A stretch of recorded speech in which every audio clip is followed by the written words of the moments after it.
90s. Can you guess what it was? It was the email. Yes, it was the email. This one simple tool completely changed the way people sent letters, shared photographs, planned holidays, reached out to customers, and it was almost for free. Hotmail came in 1996, and the rest, as they say, is history. Today, artificial intelligence is having its own Hotmail moment. Two big developments in recent years have pushed AI into the mainstream. The first is the rise of generative AI apps, your ChatGPT, Grok, Perplexity, and so on. Suddenly, AI is now accessible to anyone with a device and a very basic internet service. The second big thing happened on a vastly different plane. The AI took center stage at the 2024 Nobel Prize ceremony. On December 10th last year, AI was all over Stockholm. And how did that happen? John Hopfield and Geoffrey Hinton received the Physics Nobel for their work in neural networks. And Demis Hassabis and John Jumper won the Chemistry Nobel. What did they do? They used AI to solve a 50-year-old challenge in protein folding. The world had to sit up and take notice. As Sundar Pichai puts it, AI could be a truly big disruptor, as big as the internet, as big as electricity, and maybe even fire. Meanwhile, in the corporate world, AI has quietly climbed the ladder. It's not just bots tackling customer service or sending promotional emails or crunching sales numbers. Today, AI sits in the boardroom, shoulder to shoulder with decision makers. Across the world, AI is helping CXOs with insights, forecasting, thinking, and even course correction. And yet, in India, the media coverage of this shift has been rather muted.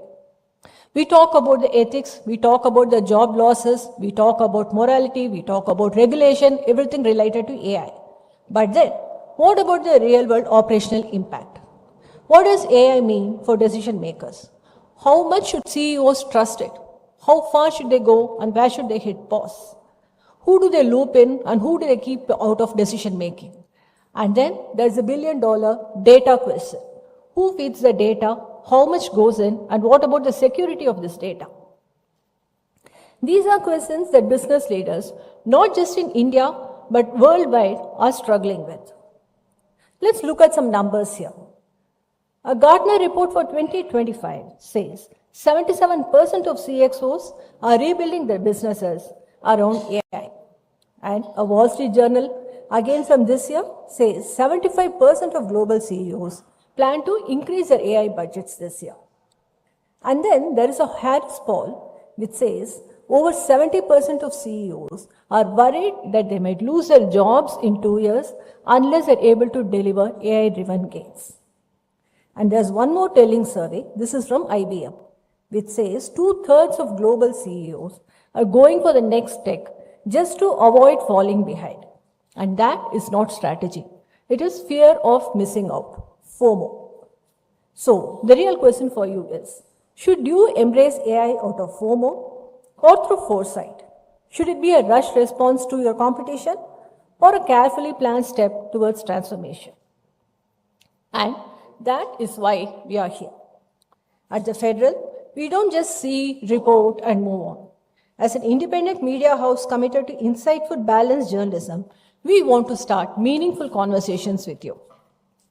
That's the purpose of the Federal's COGNI series, a platform to explore how AI is being adopted, adapted, and governed by real-world decision makers. Today's event, AI in the Boardroom, is the first in this series. And there's no better group to get started with than you all, CXOs, CEOs, innovators, thinkers, change makers, and so on. Now, a quick word about the Federal itself. We are a digital-first media house with a growing footprint. We have some top-notch journalists on the team, and we have some brilliant columnists from across the country writing for us. Apart from the national edition in English, we have 4 regional editions, 2 in Telugu, 1 in Hindi, and 1 in Kannada. Our website and YouTube channel are designed for readers and viewers who want clarity and no clutter. No noise, no spin, just honest, intelligent journalism. And we go beyond the usual politics, sports, and entertainment coverage. We offer our readers insightful articles on education, health, economics, policy, gender, technology, and so on. Some of our recent deep dives on topics like the NEET controversy, the new education policy, the three-language formula, and delimitation have stood out in the Indian media landscape for their depth and neutrality. In 6 years since inception, the Federal has expanded at a robust pace in the digital field. This move to in-person events is a natural evolution for us. We want to meet our readers, listen to their thoughts, and kindle ideas together. So, once again, thank you for being here. We hope this evening sparks some conversation, some debate, some questions, and maybe even some answers. Let's get started.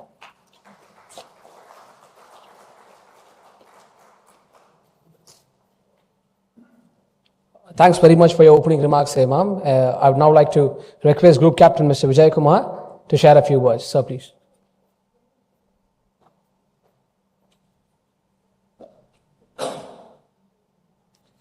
Good evening, ladies and gentlemen. Indeed a privilege when I was asked how can we collaborate for this. Before they could even think what I'm going to say, I jumped. Because MMA will run miles and because as long as we can share the knowledge with large number of our members. Just to say about MMA, established in 1956, we have over 9,000 members, we have got over 12 chapters, and we do some 800 events in a year, some 4 lakh people watch our program. Why I'm telling all this is collaboration like this, what makes us really visible at various places. And we are indeed related privilege. Srinivasan, thank you so much being part of, taking MMA as part of the team, and we reach out. Thank you, a large number of viewers, our members watching it live on MMA channels. And AI, we have done a lot of work on AI, and we do a lot of seminars, conclaves, and today I don't think we can do anything without AI. All our technology, what you use in MMA is AI. And Chennai should be the AI because ultimately Chennai, the last word finishes with AI. I think everything will happen only in Chennai. So that's the reason I was so happy to be part of the thing. Very warm welcome to each one of you, and it's indeed a privilege to have you with us. Keep coming to MMA, and it will be a pleasure to host you here. Whenever you come, we've got phenomenal facilities of 24,000 square foot, multiple classrooms, state-of-art library, and it'll be a privilege to have you with us. And for doing all this, we are recognized as #1 management association in India for the last 14 years. So that's a privilege. All this we could achieve only because of the support and the thing what you get from thing, and look forward to seeing you more. Thank you so much for the opportunity. It's really a privilege to collaborate with Federal. All the very best for the event this evening.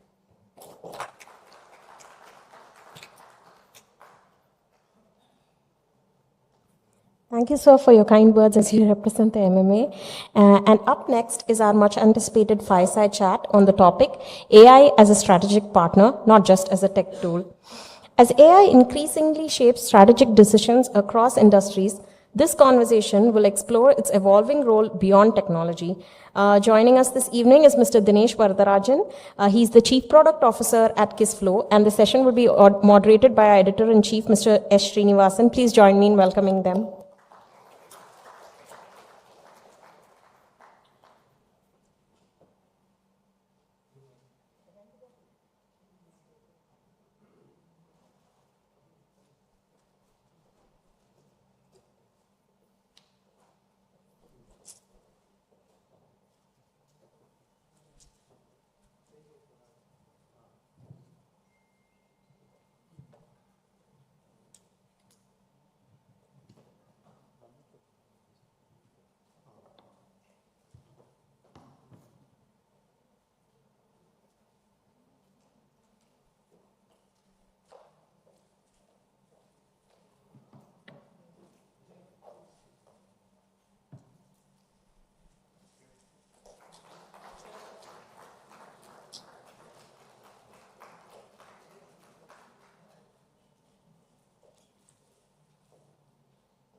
Hello, good evening.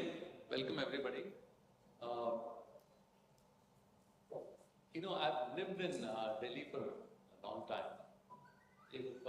Somebody asked me whether I would start my first event with this topic. Probably in Delhi I would have. I feel Chennai is a perfect place where people are very keen to listen to new ideas and they're very keen to participate, evolving new thinking, especially in the field of technology. One thing I always wondered that, South is so good in the knowledge industry, they always score. But when it comes to national coverage and even coverage locally, I find often wanting. And especially the business coverage, especially the tech coverage, I find there could be more. So in federal, we always look for areas which, are hardly, they're shadow areas. And I thought this was a good opportunity to begin with. Thank you very much for joining us this evening. AI, it's a buzzword now. Everybody uses AI. So you would find even real estate companies are beginning to use AI and thinking that, they will sell more properties now. So AI has become, everywhere you will see this. Now, the world of artificial intelligence is split in two right now. On the one hand, you have people, if you have to listen to all the babble or all the kind of talks which are coming from Silicon Valley, the circus masters there perhaps, if you listen to them, then soon, at an extremity, if you think like, listen to them, perhaps soon machines are going to replace human beings. That's at one level.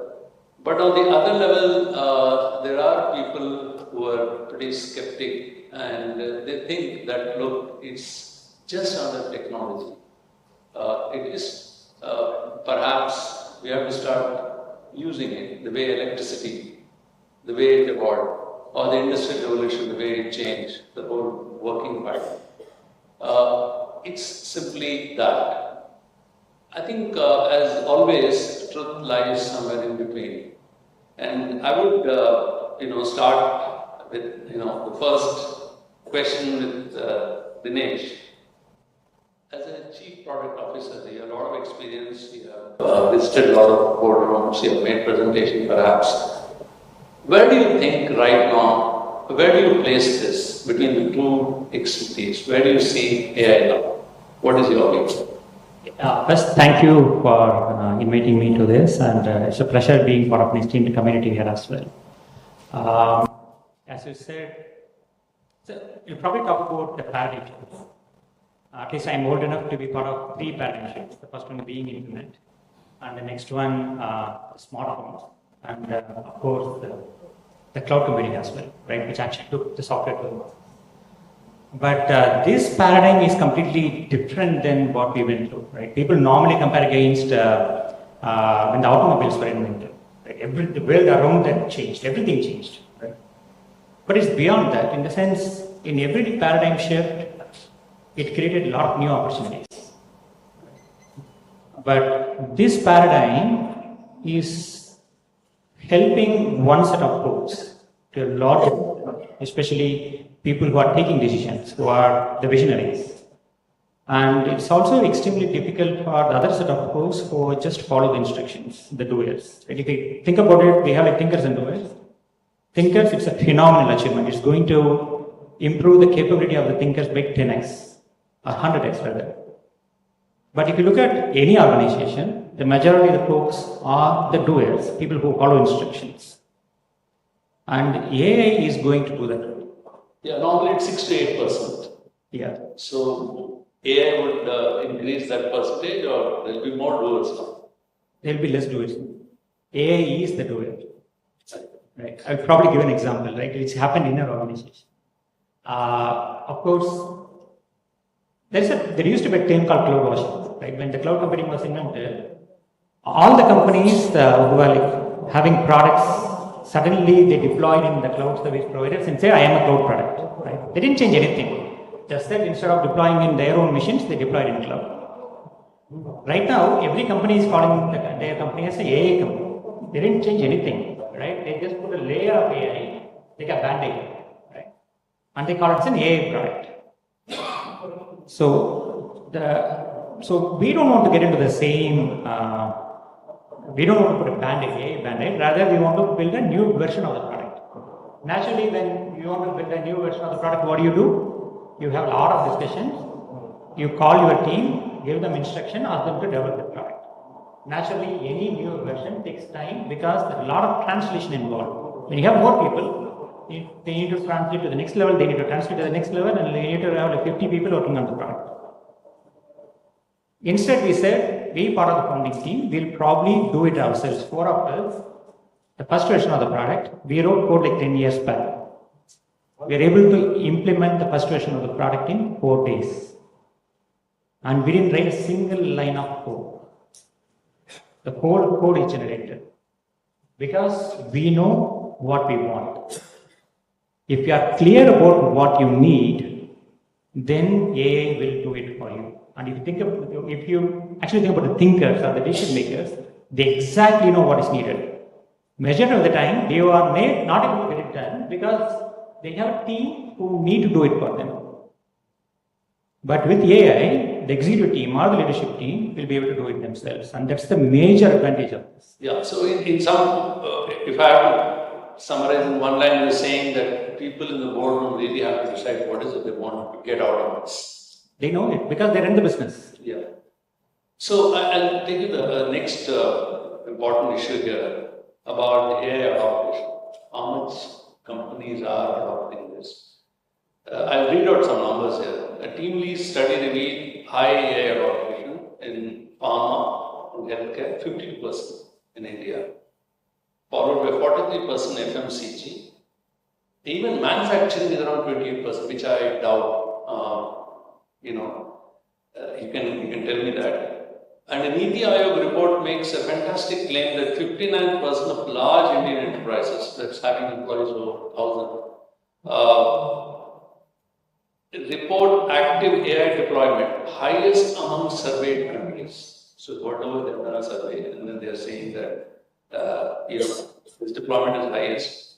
But there are other surveys that suggest that while enthusiasm is high, AI is not yet embedded into most corporate strategy. So is it largely, when you say all this, when I listen to all this, is it largely at an exploratory stage? Or Yeah, kind of, yeah, it is. People may actually find it difficult to agree to this, but if you look at, we'll probably understand what is AI adoption. I'm 100% sure all of you are using ChatGPT or some LLM here, right? Does it mean we already adopted AI? Right? If you look at any enterprise, for that matter, including ours, there are a lot of low-hanging fruits. In the sense, I want to automatically generate all the brochures using AI. Yeah, of course it's possible. I want my design or the video team or the marketing team to use AI. It's possible. This is not AI adoption, right? You are using AI as a tool to do what a human is doing. We are not reimagining, right? And if you see, this is an adoption, this is happening everywhere. But the bigger value of AI is not in using AI as a tool to do what we are doing. Because this is a new paradigm, I need to reimagine the way I am doing everything in my business and then use AI as a differentiator to do it better, or not do it. Probably some steps are not even needed right now. Right? So I might actually replace that with AI. So that is what actual adoption is. But unfortunately, there's a significant, even if I go to my team, ask them to explore AI, the first answer is denial. Right? They are saying, okay, AI is inaccurate. It is not actually giving what I want. Right? And the next one is adoption, and then next thing is innovation. First they deny, then So how many companies you think, if you have a portfolio of companies, how many of them have gone to the next stage from, say, exploration to maybe some people must have started some kind of a pilot project, some people have gone into some kind of operational. But if you have to pinpoint, how many are actually in the transformational stage? Less than 10%. Because 10%. transformation is difficult. Yeah. Transformation needs the founding team or the CXOs sitting together and then looking at how the business is run, all right, and then reimagining everything. That is not an easy journey, right? So that's extremely difficult. So, all that which we keep listening. So if you have to talk about diffusion of AI, so ChatGPT had 500 million followers. Does it mean that, you have to really make a distinction? How much is actually being put to use in a serious manner in an industry, and how much is only people looking at, maybe generating some poems or doing some minor translation work or getting some answers to some queries? No, I don't want to trivialize the adoption.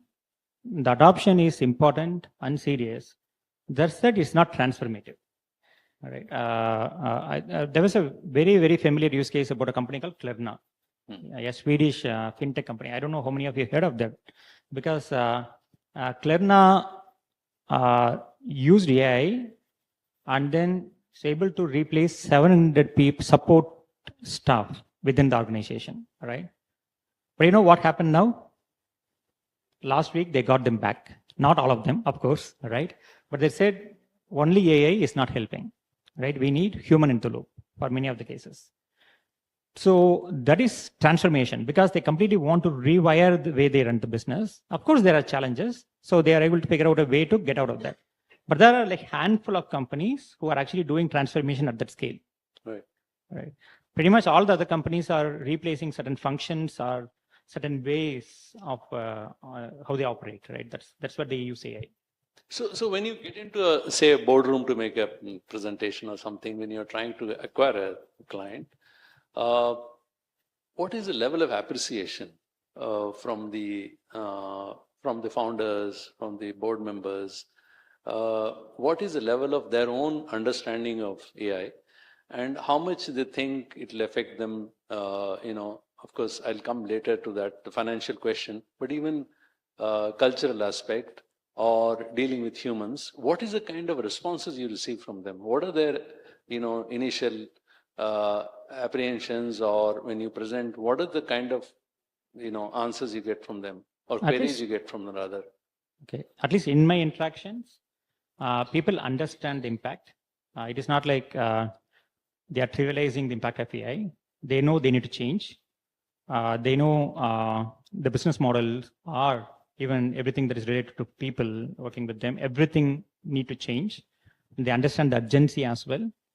Just that it is a moving target. AI is changing every day, right? It is extremely difficult to take decision without knowing where it's getting towards, right? Yeah, so that would be another element. We have seen so many changes since January after DeepSeek came. The whole Sam Altman perhaps went back to his drawing board and started looking at things that he didn't need to spend so much, because the reasoning became so easily available now along with LLMs. Now, when these kind of changes are happening and so rapidly happening, how do, in a boardroom, they would take a decision? So again, do you get a pushback on this? So at least it's my philosophy, right? We need to run. AI is running. We need to run along with it. Otherwise, we'll be left behind, right? So things will change. We need to be extremely agile. If AI is changing, we need to change the direction and then again run. That's the only way to survive. At least that is my philosophy on that. Because the pace in which the innovation is happening is unbelievable. Right. Right. And if you don't keep track of that, and if you don't adopt it sooner, then there'll be others, our competitors, right? Our typical innovator's dilemma. There's a lot of new companies will actually end up killing us, right? So it's a survival challenge right now. So the only way is to continue to observe, adapt, and then run. I don't see any other. Yeah, I'll take this question forward further. So what is the difference in approaches between the various sizes of companies, say small, medium, and large, who are more keen to adopt? I would imagine ideally startups would be more keen because there's nothing much to use. But then what is that you see? You answered the question. We are like a 350 member company. It's easy for us to adapt. We are very small, right?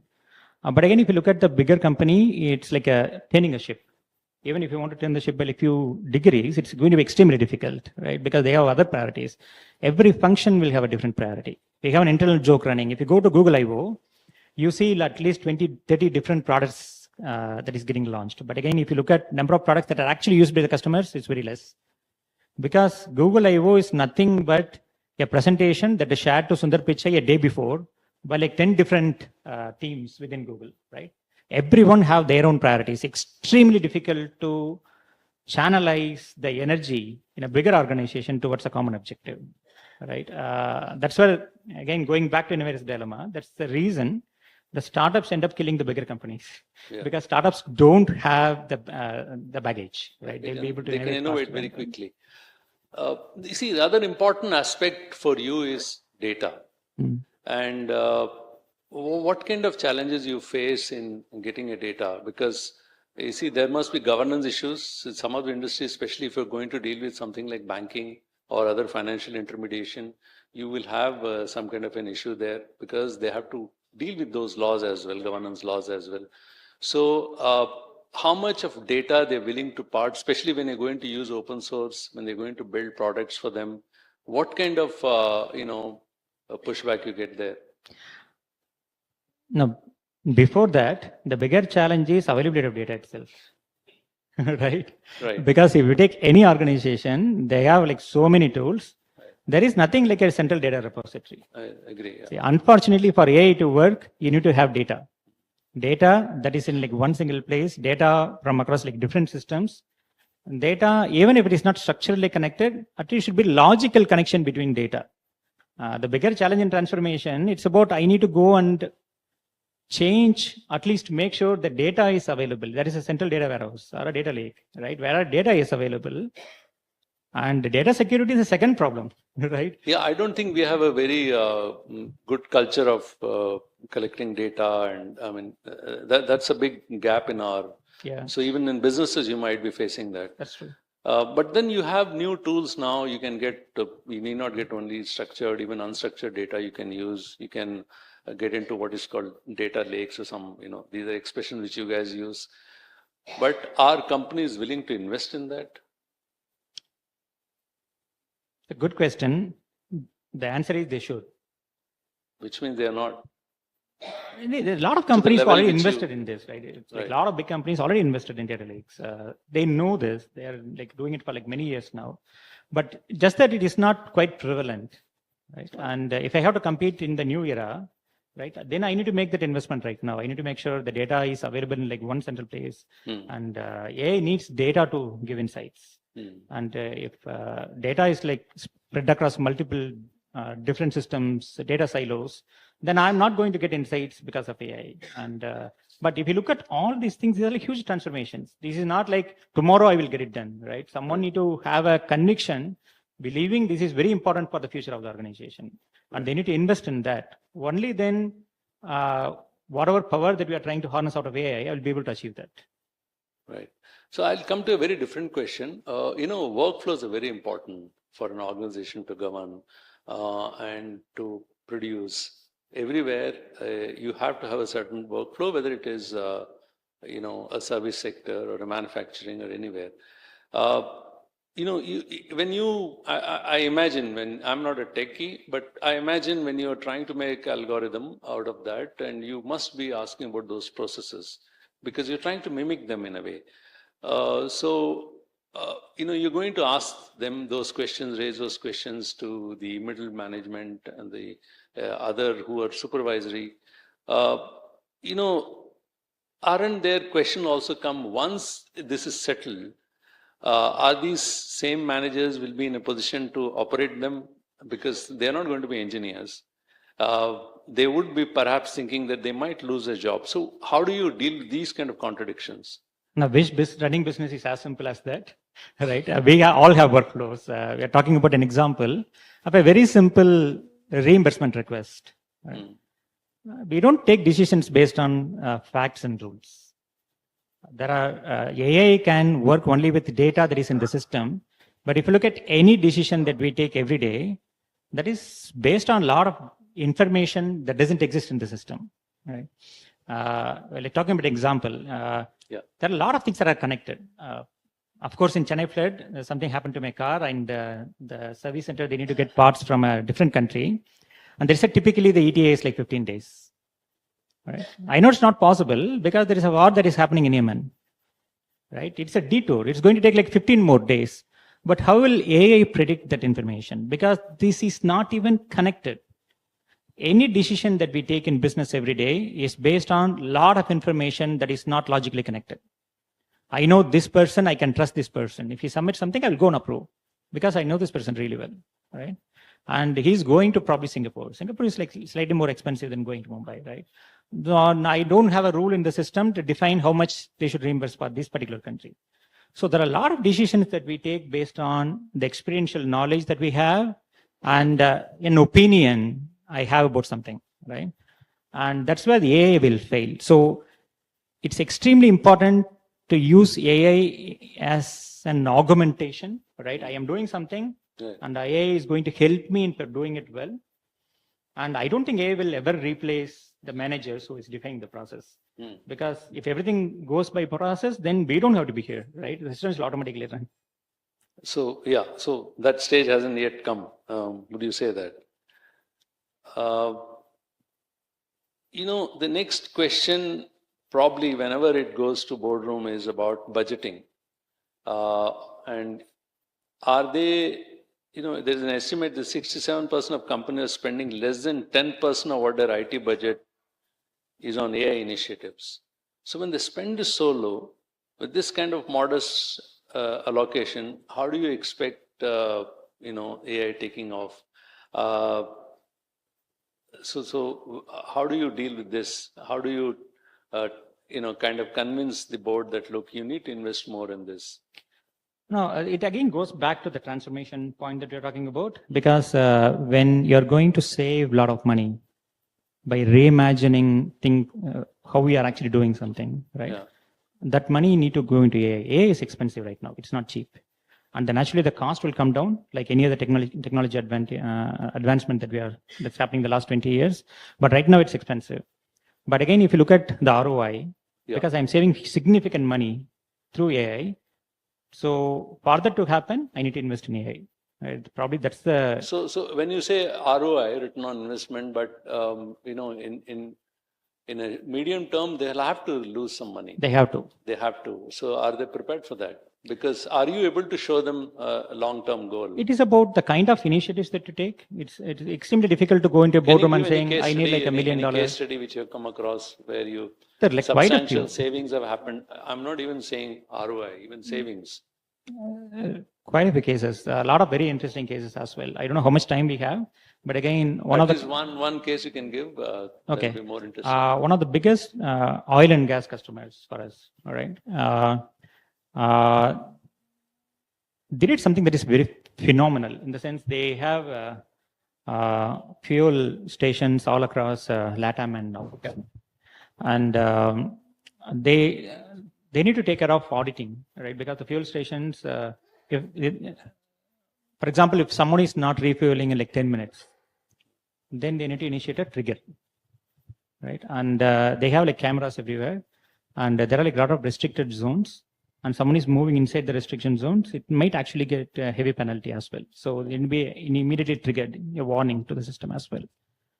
And they use AI to automate everything, right? What used to take months or what used to result in heavy penalties, right now they are actually getting triggers immediately, right?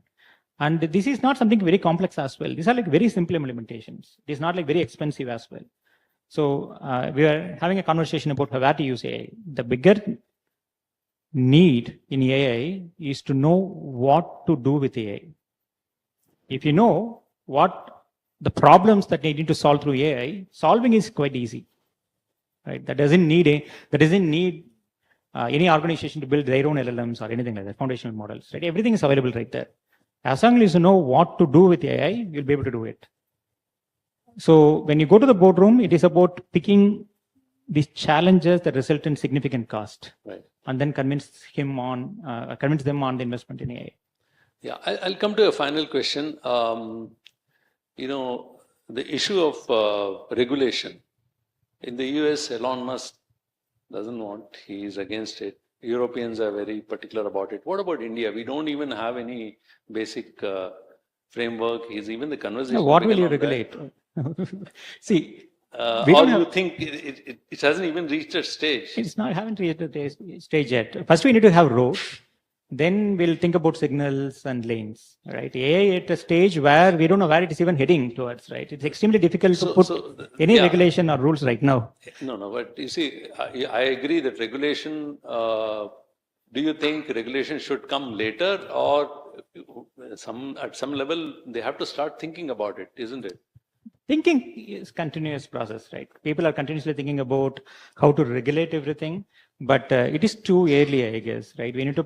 There's a significant risk involved. I am not denying that fact, but again, the pace in which it is progressing, it is extremely difficult to put any guardrails around whatever that is happening, right? We need to probably wait for some time, or probably use AI to regulate. So AI. One good example I heard is about automobile. So they perhaps said that when the early automobile revolution happened, they haven't thought of any kind of regulation.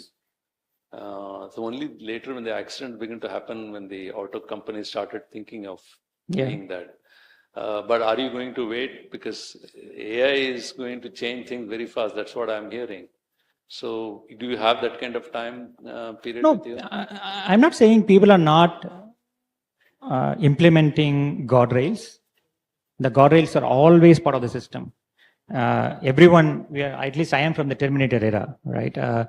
So there is always a kill switch in all LLMs. When you talk to any company, Google or OpenAI, they talk about the kill switch, right? Multiple levels of prevention they have in AI. But it's like, for me, in the advancement that is happening in AI, this is like very small check, let's say. I think AI will easily overcome any controls that we have at this point in time, right? We are not at a stage where you're able to grasp where this is heading towards, to put the right amount of guardrails and regulations to control that. Yeah, so one final question. According to Demis Hassabis, he's one of the Nobel laureates. He says AGI is an overused term. It needs to be consistent across the board. It has lots of holes. So this is the same guy who has done, AlphaGo, AlphaFold. And now there are other things which he's also trying to bring.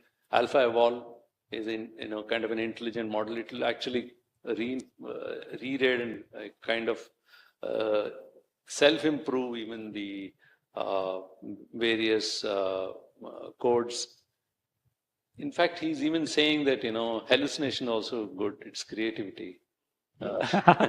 So there's so much he's saying. But then do you think that AGI as a term is being overused without understanding its meaning? Because he himself says that definition is not very clear. Each person seems to having, in my view, their own level of AGI understanding. No, there is no single definition for AGI, and it is not like one day someone will say, okay, now we have achieved AGI. It's an evolving process, right? So this again goes back to what we believe as intelligence, because, so when do you see someone as intelligent? You ask a question, they are able to give an answer that actually convinces you, right? Because this guy knows more than what I know, right? I am getting something new from this person. How do they know it? Because they listen to a lot of podcasts, they grasp information. So they have more dots in their mind. So they're able to connect those dots and give an information that convinces you. And if you think about intelligence in that manner, who holds most number of dots? LLMs. So biological intelligence is still far above than machine intelligence. There are a lot of things that machines won't be able to do. Yeah. Okay. But if we just look at... I think it's a very interesting topic. I think it will go on and on if we... finally, I'll end with one. There's so many things, other things happening, very interesting. I heard even one Anthropic chief product officer was asked a question about his Mike Krieger, that, some of his codes have begun to blackmail him. Yeah. So even that's very interesting, but I think we have to conclude. We have a definite time here. But I'll conclude saying I think it's a great time for people like you, computer scientists and those practitioners of computer. It's perhaps a very good time for you guys. No, it's a great time for all the thinkers. Right? Pretty much all the folks over here are at a very senior position who take decisions. Right? If you have a vision and if you say, okay, it's extremely difficult to translate the vision into reality because I need to translate to so many levels. Right now, the power is in our hands. Right? We'll be able to actually use AI as an assistant to get that done. And that's where I see the value as well. Yeah. Thank you, Dinesh. Thank you. Thank you for your perspective. Thanks. Bye.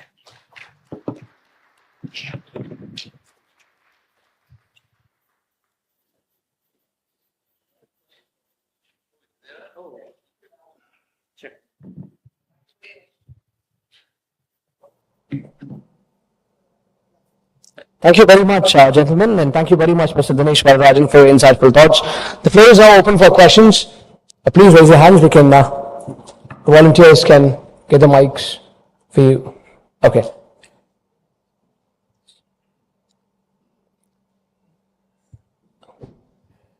Couple of things. What is you mentioned about AI will be able to answer based on what we ask them.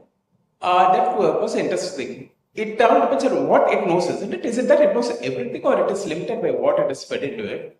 Because there are so many limitations that is put in place like copyrights, etc., where it may not be able to get a real-time information. So what relevant is the answer that we will be getting from AI? That is one. But second part is you mentioned the interesting about it's going at a fast pace. We're not even able to catch up with them. And many are fearful that it may be overtaking us.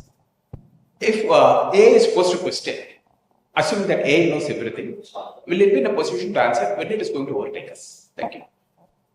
Second question, I don't know. Hopefully, I don't live that long. Right? Where I see the Terminator in action. Right? At least for the first question, there are a lot of, again, going back to copyright and regulations, there are a lot of challenges right now.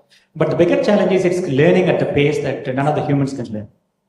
It is acquiring data at the pace that none of us will be able to compete against that. Right? This is the biggest challenge.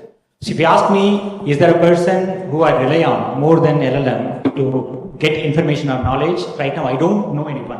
At least personally, I don't know anyone who knows better than LLM. Right? So at any point in time, I would rather go into a large language model and ask a question, get an answer, and it's a very good. Okay, it is extremely good at talking about things that doesn't know, in a way that it convinces us as well. So right now I am convinced. I still don't know whether it's right or wrong, but it is quite good at doing that. Well, I am Ramesh. To you.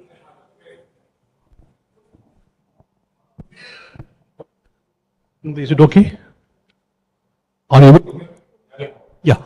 After listening to your discussion over the fireside, I have a query. Is there still any scope for natural intelligence to do any stuff? Future decision making and judgment generation process? A lot. We spoke about this before, right? Humans, we have an innate ability to connect things that are not even connected. I am seeing AI augmenting what we do instead of replacing us. Of course, AI will replace a lot of things that we do, not essentially the humans itself, right? So we are, naturally if it comes to that point, we'll anyway press the kill switch, right? It's there everywhere, but I don't think it will get to that. People are, see, again, this could be end up becoming a philosophical answer. There is nothing like a right and wrong answer over here, but this is again what I believe is what will happen. My name is Sriram. I come from the consumer and retail industry. Are there predictive analysis or any kind of generative AI which is going to tell specific to the retail industry on inventory management? Last I read was Marks and Spencer India is sitting at 3,000 crores worth of inventory. It will take about 7 years for them to exhaust that. example, right? You spoke about Shell or one of the energy companies in LATAM, etc. Similarly, today gold price is $9,000, right? So, is there a way by which both the retailers as well as consumers will be able to sort of use AI more meaningfully within the consumer retail industry? And if Kislo has done some work on that? No, we haven't done anything on that. But that's the future for LLMs, right? We are going to have more specialized foundational models. Last week, I don't know how many of you noticed, Perplexity launched Perplexity for Finance. So this is unbelievable. If you upload, if you ask questions about your organization, it can pitch the quantitative service of all your competitors, figure out what they are doing, where they are investing, and then it actually look at companies who are related to yours, pitch all the information and give you a very detailed report. Right? You can upload all your information as well, right? All your expenses, all the investment that you do. And it is what a McKinsey or KPMG consultant would actually do. And that is available for anyone right now. So this is again a very specific implementation for finance. And we believe in future, all the vertical specific foundational models will evolve. Something for retail. I don't know whether it is something already exists, but again, that's what we believe as future. Yeah. We can take one more question there, sir, please. I am Dr. Chokkalingam, cardiologist, practicing for the last 60 years. I want to ask you, it's going to have an enormous impact in health field, no doubt about it. As a cardiologist, I may interpret, say, about thousands of ECG or CT scan or MRI. But AI is going to give millions of different interpretations. The accuracy may be very good, it's easy for processing. And even we can say, predict that what is the probability the person is going to get any heart attack like that is going to have enormous impact. And at the same time, one caution, anything we're going to have a scientific, that media like this, you will have a counter one, for example, cyber threat, or various things that we must have been viral one all the time. You must be having that collateral one going to develop. You must put a full stop for it. That's My right. basic doubt is, we want to call it as artificial. Artificial is unnatural, false, spurious. I think there must be a better term for AI. You must coin it as not an artificial one. I think it's going to augment our intelligence of natural one. Because brain has got 100 billion cells. Human being has got 40 trillion cells. The coexisting one with us is 120 trillion organisms. So how are we going to tackle everything by means of putting up AI? I think you can get the answer for all those things. Really appreciate your conversation. So I can take one part of this. I think they perhaps call it artificial because what they're trying to do is, if you have to imagine, take our brain out and flatten it, and then the lot of cells which are all interconnected through neurons. And that is what they're trying to mimic. Yeah. So you have a real biological brain and there is an artificial one which they're trying to create. Perhaps that's why they call it AI. Probably, but that's a nice observation, right? This is again a term that is coined long back. Probably we can call it as an augmented intelligence, something like that. Anyway, thank you. Thank you very much, gentlemen. Thank you. Thanks, Dinesh, again. So I saw a couple of hands going up. We can take those questions offline as well. So moving to the next panel discussion right now. That's on the topic, building trust in machines. How do we include AI in strategy? We have here with us Mr. Jagan Salvara, Chief Executive at Tunai AI, our title sponsor for this event. Mr. Raj Babu, Founder and Chief Executive at Agilisium Labs. Mr. Manish Bafna, Senior Vice President at Responsive. Ms. Aparna T.A., Head of Enterprise IT Solutions at Managed Engine Zoho Corp. The panel will be moderated by Mr. Ranjit Menarkut, Founder, Tenure, and Knowledge Partner for the event. A big round of applause for our panelists, please, ladies and gentlemen.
Introduction is done, we can sit right. Absolutely.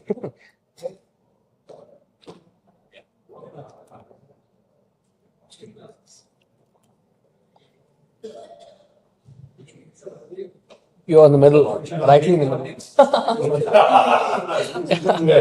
Be alone.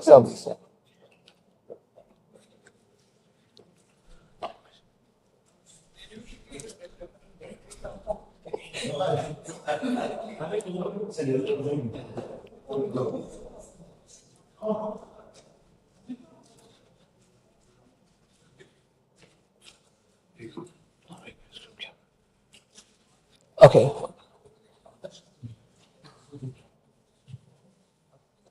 I would like to request Group Captain Mr. Vijay Kumar to felicitate our guests. Sir, please.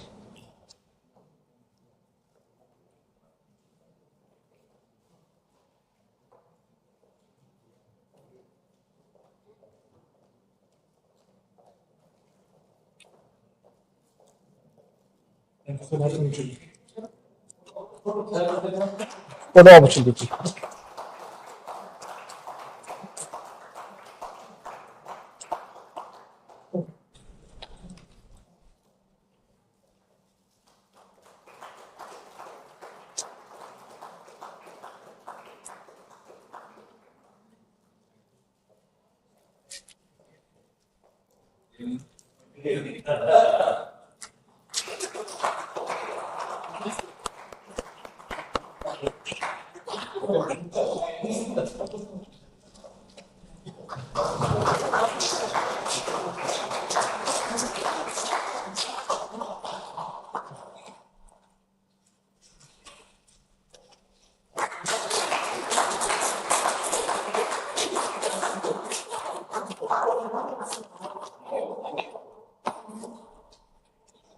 All right. Thank you, people. Run to the floor is yours. Thank you.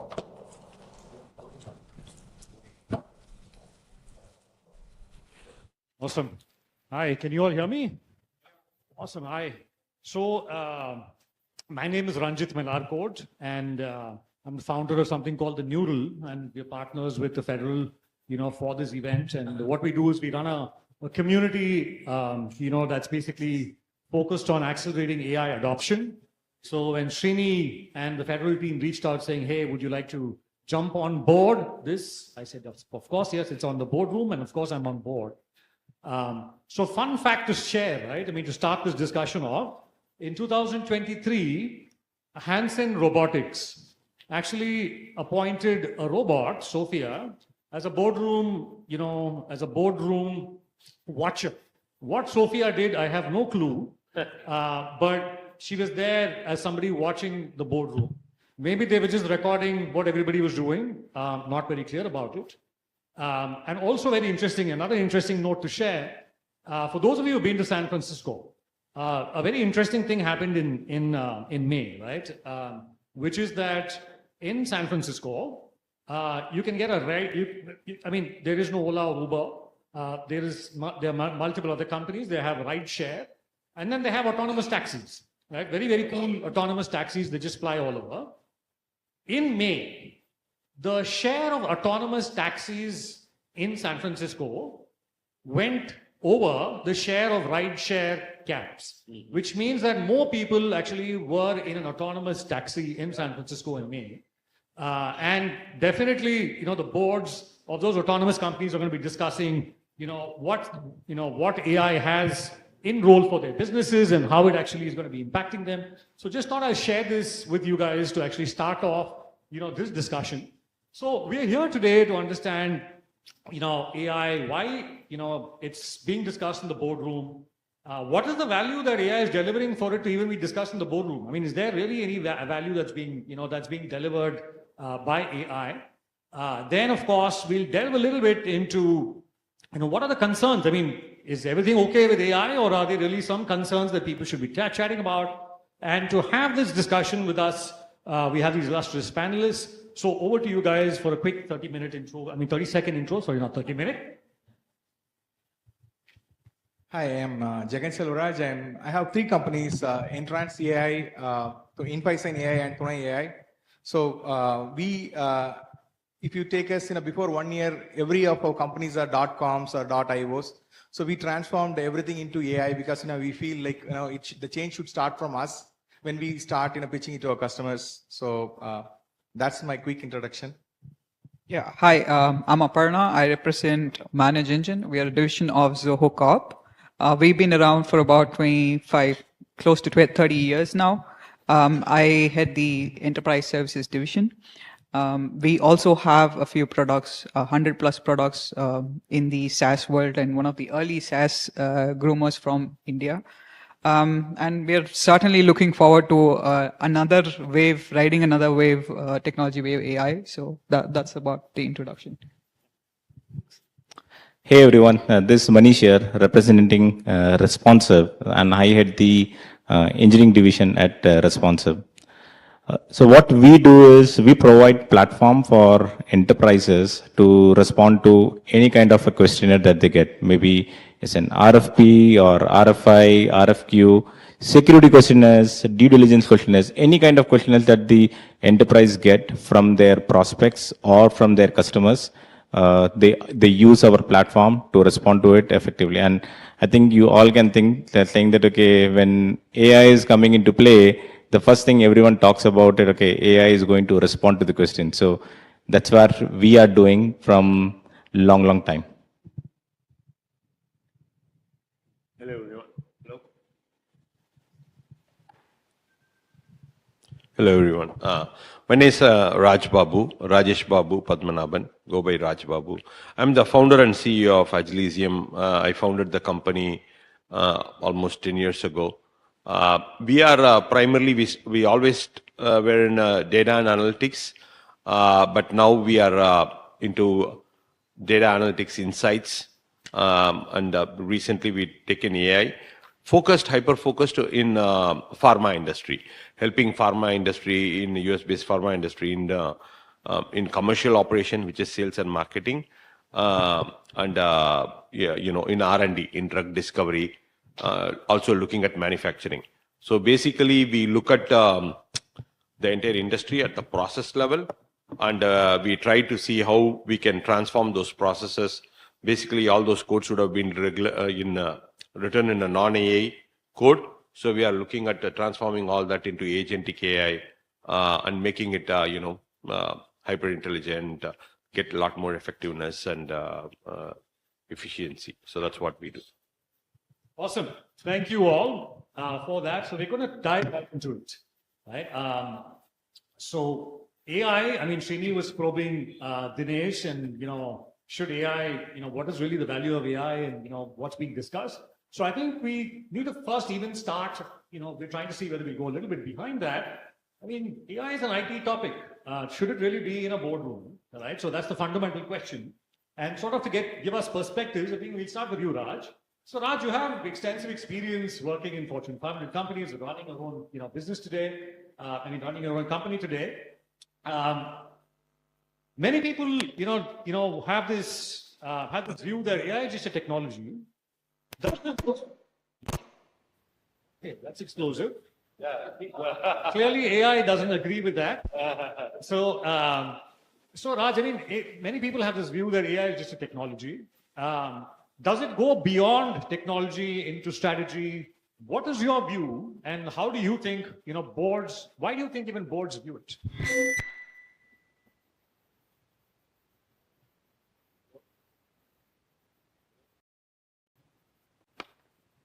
And we just knocked all the mics out of that question. Hello. Yeah. See, I think I don't think really we have really understood how powerful AI is. The only two things I would compare AI to. AI is for humanity as transformative as fire, wheel, and the politics of democracy, right? These are things which fundamentally changed humanity, fundamentally, right? And I think AI is that transformative. And to get the point across how transformative it is, I'll make a statement telling that knowledge is not power anymore. Knowledge is absolutely not power. We have all used to hearing knowledge is power. Knowledge is a commodity. Okay, AI has made knowledge a commodity. It's going to transform everything, and the humanity will not be as we know it with more and more AI unfolding. That's a fact. But that doesn't mean it's in a negative way. That doesn't mean it's in a negative way. I would assume mostly it's in a positive way. But the humanity is not the same as it is after fire or farming or finding the politics new way. It completely is or even language. See, it's as humans we became more intelligent with the understanding of language. Now what we have done, it's not the AI, it's the LLM. It understands the language. It comprehends the language. We need to understand language is the operating system of human beings. And with that operating system only we did everything we see today. Now we have given that operating system to machines. So it's going to transform, and it is our responsibility to make sure it's in our interest, right? Because still AI is a machine. It doesn't have desire yet, right? The desire is ours. So as long as we manage, we'll be fine. So now I'll come to the question what you said. I think when it transforms everything, it would be naive to think it won't transform the board. It will transform everything. The leadership the board has to pay attention to AI for multiple reasons. Their business is going to be fundamentally transformed. If they do not understand it's going to be fundamentally transformed in a serious way, they don't have a clue. They need to be, in a way, seriously to somewhat paranoid. Board has to be seriously or somewhat paranoid what AI can do for their business. So it has to be there both in their decision making and what it is in their offering to the industry. It has to be there. This is going to be, and I will tell you, if they're a little bit paranoid in a positive way and they get on it and do it, I think it is a good thing. It's a very, very, very positive thing. But do not ignore it or do not take it lightly. If you take it lightly, it will just walk over you. And it's a freight train coming. You'll be on its way. Better to get into the freight train. So Raj is advocating that if the board is not serious about AI, we should fire them. This is really a very, radical view, Raj, but interesting. I mean, knowledge being commoditized is a fantastic point. I do believe that, I think, Dinesh was also sharing before this, LLMs are making knowledge a commodity today. And that's actually changing a lot of things. Many of the companies that are being born today are wrappers around that knowledge, and many other things are going on. But let me quickly come into Aparna, right? So Aparna, so you are from Zoho, and Zoho has about 200,000 plus customers. You guys deploy, AI in many of your products. What do you see is fundamentally different about this AI tech wave that's actually enabling, something different for your customers? Perfect. Great question. Sort of roll back to the artificial intelligence term that we were talking about before. The term artificial intelligence was formed in the year 1956 or something like that. It is that old.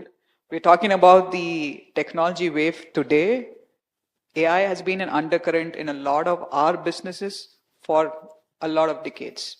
It's just taken that, the media flair is because of one a simple reason, which is the consumerization of AI. So far, AI was for the PhDs, for the graduates who understand the neural networks and all of that. But today, I can run an AI in my endpoint device, and I can do a lot of things with it. I think that is the power that we are getting today, and that's what we are also trying to make use of in our applications, where we're able to run a few small LLMs and very contextual intelligence for the end user at the endpoint, which is, imagine the compute that you have in your mobile devices. And being able to run an intelligence there, that's the leapfrog that we are trying to capitalize on, and also what the value that we will be able to provide in the next couple of years. Yeah. Awesome. So, I mean, we'll probably come back to you on another question, but Manish, next question is to you. Responsive, you guys have developed this AI solution that's actually helping customers respond to RFPs and to sort of, you're bang in the middle of revenue streams of customers, right? So when you guys are actually explaining to boards that you're developing this AI or deploying this AI, how do you approach it? I mean, is it a competitive essential, or is it, is it just a tool that you guys deploy? How do you explain this? That's a very good question. And maybe the way I can respond to this is, if we call AI as just a feature that we wanted to use, then I think we are losing and we are going low ahead, or we are just behind the competition.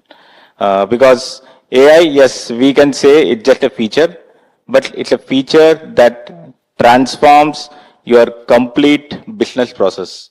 It can, again, we talk about the revenue, again, when it talks about the RFP, so one of the easiest way to measure is, are you winning more? Are you increasing the revenue? And that's something that we can quantize, saying that, okay, with the help of AI, you are able to respond to more number of RFPs, and because you are able to respond to more number of RFPs in an accurate manner, we are winning more. So I think winning more means that, okay, you are going ahead of the competition, and I think that's an easy conversation that to have. So yes, AI can be considered just an add-on feature, but it's not an add-on which someone wanted to disable it, because if you disable it, you will lag behind the competition and you will be out of the market. So Raj is there advocating that the board should be really serious. You're saying AI is equal to winning. These are all highly AI radical folks that we've got. Okay, I'm just kidding, but they're obviously serious and passionate about AI. So Jagan, over to you. Now, you just mentioned that you're actually running, a couple of companies. So Tonight or AI, you've put AI right at the center, and you've built an agent around it, and you've built a framework around this. So when you go pitch to customers, what is the, if there's a customer, if there's a company there with a board, what is the value that they're looking for from AI, which is part of your solution? That's a great question. Fundamentally, our philosophy behind AI is AI democratized everything. So how education democratized, so everyone gets an equal opportunity. That's what our feel is. AI has democratized. So every single person company to 500,000 or 100,000 employees company can act in a same manner and approach the same opportunity. So sitting from Tamil Nadu, we can able to compete with world's largest AI companies on the enterprise opportunities. So that is because of AI. So that's what board needs to think. So with that note, like the three major areas the board should consider is, one is on, they should consider AI as a strategic move, so that they should not think AI in a cost manner rather than it's your revenue generating area. So that's how you have to think, and AI can able to help you in that. That's a one area. And the second one is, again, everyone spoke about the risk of going out of the field. So if you are not adapting it, we will end up like how Nokia gone out of the industry, right? So that's the second one. And the third one is on your valuation side. So if we adapt AI, it can help any companies to, at least at this stage, it can help you to retain your existing employees and perform 10x out of it. If your turnover is 1,000 crores, you can make 10,000 crores. So that's the thumb rule you can keep, and it can help you to generate more revenue in 10x and generate valuation in 10x. So that's our view behind this. If you're going to say things like, 1,000 crores can become 10,000 with AI, we're not going to leave that question as it is. We're going to obviously delve deeper. So what we want to know from you, Jagan, is, one part of, of AI, basically everybody's talking about is you can actually, you can get your employees to save a lot of time, and, you can do their tasks faster. Knowledge is a commodity. What is the real, value of what, for example, your platform is delivering? Could you just sort of break it down a little more for this audience? And what is the value that you're delivering, so that they understand it a little better? So thank you. All right. With Tunai, we are building a second brain for any organization. So that's what we are telling, our positioning is. So what we are trying to do is we are collecting all the information which is structured and unstructured, and your data from multiple sources, right? So for example, your salesperson is going and talking to the customers, and there a lot of knowledges are getting generated. Can we bring it back into our brain so that it will add more value to the organization, and bringing your knowledges from your SAP systems, from your Slack channels. So Tunai does that, bringing everything into a single knowledge base, and that brain is commonly used, right? So like now coming to the use cases, because now every knowledge is getting centralized into the Tunai brain, what we are trying to do is we have built a chat agents, voice agents, and email agents, and application agents. So these are the 4 type of touch points which our customers are coming into our ecosystem, where business users, there is no need for developers. So business users can go ahead and configure their workflow just like that natural language. Hey, can you create me a voice agent? And if the customer is asking these problems, put it into, parse the request and put it into SAP system, and trigger a workflow request to my ServiceNow guys, and make a call center guy to call. So you define the flow. Automatically, the workflow is getting implemented, and that process is automated completely. So what this means is, previously you might need 10 people to do this process. Now with one agent, you can able to automate this process completely for your enterprise and at scale. So as I told earlier, right, it can derive 10x or 15x more than that. Sounds like you're also eliminating a lot of people involved in this process, apart from just hastening the process up. But that's a topic for another debate. Aparna, question to you. You guys deal with a lot of IT companies. You guys deal with a lot of SMBs and large corporates. You have a bunch of AI features in your products.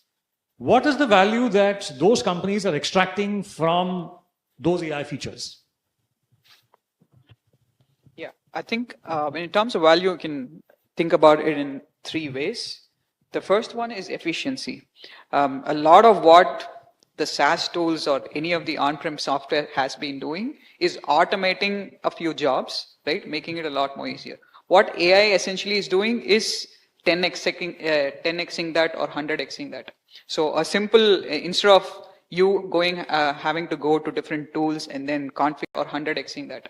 So a simple, instead of you having to go to different tools and then configure different workflows, all you have to do is send out a message to AI chatbot, and it's going to take care of the whole workflow. So efficiency, that is when we are talking in enterprise IT scale, efficiency means efficiency of your team, efficiency of your process, right? and also some of the resolution that we end up doing. So efficiency is the first aspect. The second one is productivity. It actually gives you, like I think we've been talking about augmenting AI, right? Like, so it's essentially my partner in doing my work, right? So it's increasing my productivity is because I'm able to automate a lot of things in a lot more quicker way, which is the democratized aspect that he was talking about. So I don't have to go put in a complex workflow, all I have to do is type. So that's the second aspect, which is the productivity. The last one is very, very important. Staying back to what Raj said, right? He said knowledge has become commodity. I'm going a little step further to say intelligence has become commodity, right? Within an organization, from an L1 level of an IT to the director or a executive level, you have access to the knowledge today like you've never had before. That means you would be able to take decision for business. And similarly in IT aspects, you're running your IT workflows, you'll be able to make a decision confidently more than having to rely on a few approvals from before. So these are the three aspects in which it actually adds value to our customers. So thanks. I mean, so they're making everything commodities. I'm thankful that being a moderator is not a commodity as of this moment. So I'm just going to continue with this. So Manish, you have an agent that's actually, answering RFPs. I'm assuming complexity of RFPs is one area, where your agent is going to work on this. What other strategic value does the AI that actually does this automatic RFP management? I mean, because we have all been, at least some of us have been part of companies where you normally have a separate team, right? I mean, for those of you who think that RFPs are very simple work, typically they're pretty complex. Your company's revenue streams depend on how well you answer RFPs. If you do a bad job of answering one question in an RFP, it's highly possible that you actually lose that deal and therefore lose a significant amount of revenue. So in that context, Manish, the question is, what is the strategic value that you guys deliver with AI? If you could just peel that out a little bit for the folks. You have actually answered my question. Sorry. It's okay. But again, I would like to go back to the history of responsive. So before responsive, we used to call ourselves as RFPIO. I know it's a little bit difficult to pronounce, and it was saying that, okay, it was specific to RFP, and that's why we rebranded as responsive. But one of the core value that we had, even during the early days, was give back time. So that means, yes, there are a lot of organizations that have a dedicated team to respond to RFPs, but there are a lot of companies who don't have a dedicated team. Rather, when they get an RFP, they will bring in the product manager, they will bring in the SMEs from different departments and say, okay, can you respond to these RFPs? So we did the automation, and we were able to bring down the RFPs, which was done in a manual way, from 2 weeks to 1 week, even without the Gen AI. So that means with the old version of the AI which we are talking about, in the 1950s that you spoke about. With Gen AI, what we are able to do it is, from 1 week, we are able to bring to 1 day. So that's the power. So that means we are able to save the time. Again, we are not talking about that, okay, we are cutting the people. We are not talking about cutting the people, because the people is still needed. It's just that we are able to cut the time from 2 weeks to 1 week. So you're saying one is time. Yeah. The second thing is these people who you also mentioned something interesting. The companies will bring in some of their experts to vet the RFP. Is that still a need? This is still needed, again, because you still need human in the loop to go and review the responses. Like what you said, one wrong answer can disqualify you. So that means you still need a human in the loop over here to review the responses and see whether it's accurate or not. It's just that you're saving the time in completing the first draft, but you still need people to do the first round of review. So that means one is we are able to save the time. And the second one is also talk about when you are able to use AI, you are able to respond faster. So that means your revenue is increasing because you're giving accurate answers. Sometimes if you go to different SMEs, each of them might give different answers. but you're going to get a consistent answer now, so that means your revenue is going to increase. Your win rates are going to increase. And ultimately, there is one metric which a lot of organizations are right now reviewing in detail, which is revenue per employee. I think that is one of the very important metrics that a lot of companies are talking about, saying that, okay, how do you optimize your revenue per employee? Now that means revenue divided by the total number of employees. So one of the things that you're saying is, apart from just the time and the number of man hours you're saving, you're also saying you can actually boost the revenue per employee with your tool. Yes. Now, fantastic. No, so Raj, so thanks Manish, thanks for that. Raj, I think you're in life sciences and healthcare. So could you actually tell us as to some practical examples, right? I mean, things that you've seen in the field.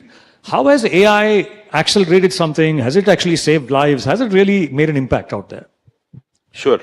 Thank you. Yes, see, basically, at least there are multiple broad applications of AI that is there. But we work on three areas, value chains. One is autonomous hyper-automation.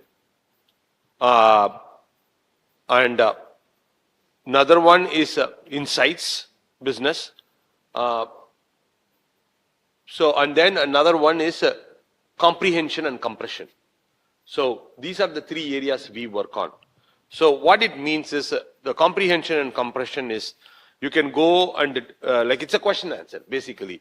If somebody asks a question, hey, how many proposals we have done in this area for these kind of customers, you can go through hundreds of thousands of proposals, whatever, marketing, everything, pitch deck, everything, and you can tell, okay, you will give 1 or 2 lines, which is what ChatGPT does, comprehension and comprehension. And then another thing also ChatGPT does is it's a insights, right? It can give insights also, which is like the insights is forecast, right? One of the things I actually asked ChatGPT is that how many students will be there, male and female will be there in Tamil Nadu in high school passing in 2050. It actually did a forecast on the fertility rate and what would be the people in Tamil medium, and it did that, right? So that insight it also has. So it's able to give that answer. So there is another business areas we apply on. So in the life science industry particularly, where we are able to help is that in the R&D side, in the sales and marketing, which is commercial, and in the manufacturing, right? These are the three areas we currently operate on in the labs and all that stuff. So areas where we have particularly helped. One I can tell, it's one of the leading research institutes, hospital and research institute in US. Most of the Nobel laureates from medical are from that research institute. And actually we are working with a researcher who is from Chennai, Tamil Nadu, but he is doing research on kidney transplant. And the kidney transplant basically, the thing is, you have to take all the history of the kidney transplant recipient and the donor patients, and you have to look at the historical success rates of all that and what are all the complexities all came, and all the data is available. And then you have to, now a new kidney patients, a recipient and donor is coming, and there all pathological data is coming. Based on these pathological data and the past history, what they want to tell is, it's not by first come first basis or young or adult. Who is the most best case scenario for this kidney and the survival rate it will be. So that we are publishing, and it is coming in a medical journal, in a prestigious medical journal. So it's really saving lives. So that's fascinating. Stuff like that. There is, patient targeting and stuff like that. We can go on. And as an industry-wide, we have not done it. In the industry-wide, we all know, discovering a drug, basically it is a 12-year journey, right from start to end. If we can shave off, one of the things our customers want is to shave at least 4 years out of that 8 years. That means it can reach the patient earlier, patients' lives could be saved earlier. And this has been proven, this is not an idea. Because now what you can do is that all these experiments and everything, you can do it digitally. You can have a digital patient, and you can have a digital treatment, and you can have a digital cure. And then if all that sets, then you come into animals and humans, right? All this is, it's been done. And it's not a hypothetical idea. By the way, this was tested in COVID. This was tested in COVID, the most largest case, and that's how the vaccination, which typically takes 80 to 12 years, came out in 2 years. So with the digital transformation, only they were able to do that, and they approved, fast-tracked many approval. So with that, now it's been approved for other things also. So we are helping customers in that area. That's fascinating. I honestly didn't know that a digital twin could be built for a human being, and then you could try vaccines on them and try that out. It's fantastic that AI is bringing some of these things and also contributing to saving lives, right? I mean, kidneys are very much in demand, livers are very much in demand, and and sort of accelerating or rather making outcomes better, and that is very, very essential because it's a very, it's a rare commodity. I'm going to sort of speed up the panel a little bit. I think we are running a little short on time. So just, quick answers from each of you. So Aparna, question to you, and a little bit on, this is what Srini and Dinesh also touched on a little bit. So enterprises are deploying AI. Everybody, obviously all the IT teams and the AI teams want everybody to believe that everything is really good. There's no problem at all. But we know that, there are concerns that we should speak about. Board should be aware of those concerns. So when it comes to an enterprise deploying AI, what are some of the, the concern areas? What are some of the risks that are there for enterprises? Could you actually, sort of elaborate on that a little? Yeah, I think the fundamental understanding of, is it fine? Yeah. The fundamental understanding of AI itself is to say that it's probabilistic, not deterministic. Everything that humans do are deterministic. When you say probability, it's just trying to figure out what's the next best word to add, right? So that's where the risk actually comes in. It comes in a few places. When I come from a SaaS kind of a background where tools, people use tools, right? So when you look at the operational risks there, one is as IT, you end up approving certain AI tools. And when you approve AI tools, you have a few guardrails there. So you're sort of, in a way, little safe. But what we are seeing today, because of the consumerization of AI, is that I'm starting to use one AI tool for one aspect of my job, another AI tool for another aspect of a job. That's where the risk becomes very, very significant, is because a lot of differentiating factor that we have today across different industries, different companies in an industry, is the knowledge and the intelligence that is there, which is today safeguarded within humans and tools that we use. But once we get into, put that into AI, we are literally exposing our organizational IP to somebody else. And that is one of the biggest business risk that we have when AI tools start sprawling, right? The other one is where... Sorry, I have to interject for a second.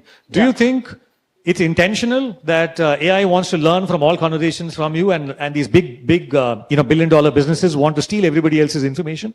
I think it's already starting to become, even in all of our organizations, because I know I'm using AI for my work. I'm not supposed to be doing that, right? I'm copying a few customer data just because I want to compute it well, and then AI gets that information and it's gone. That's the, we saw the New York Times and OpenAI case, right?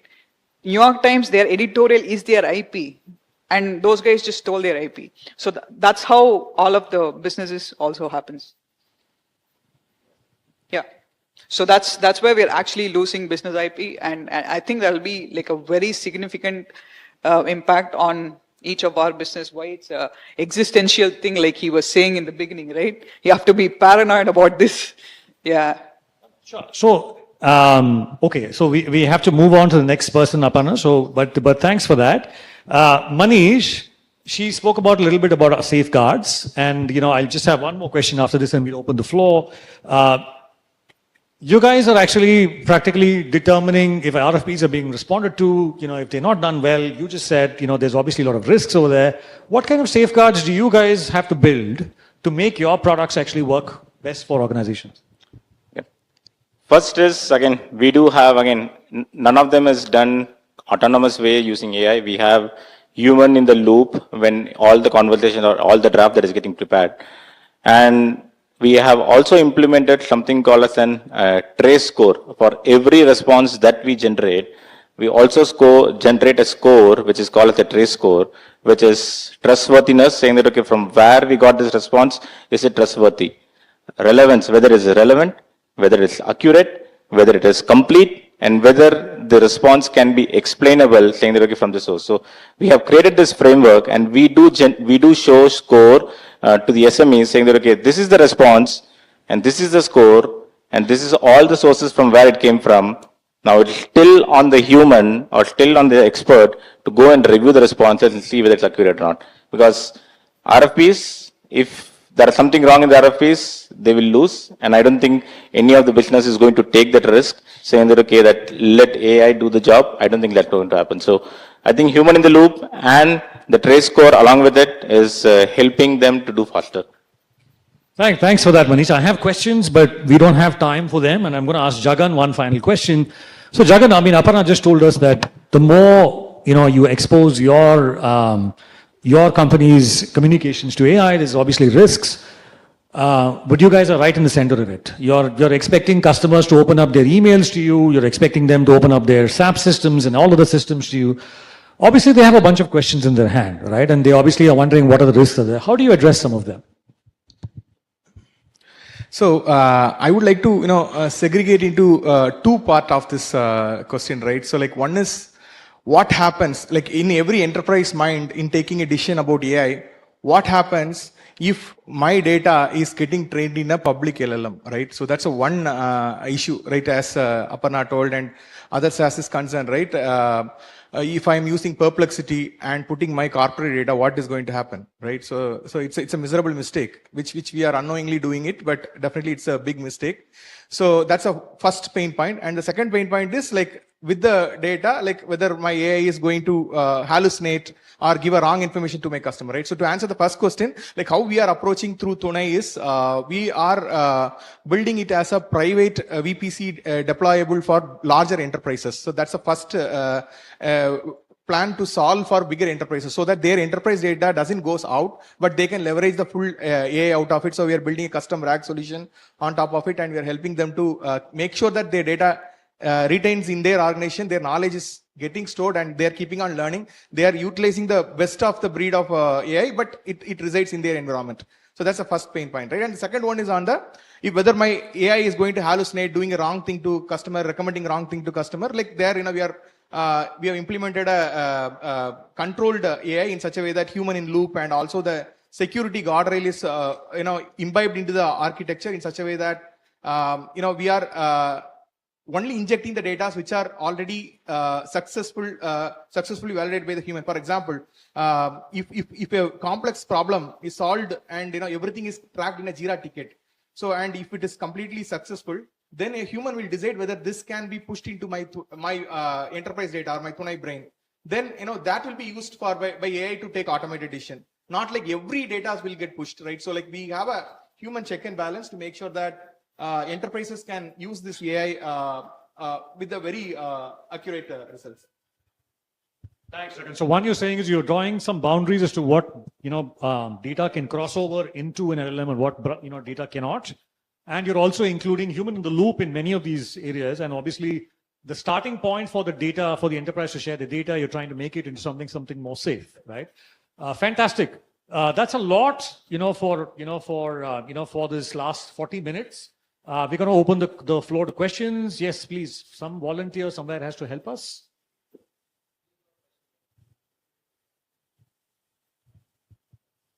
When you ask a question, please tell us who it's meant for and then it.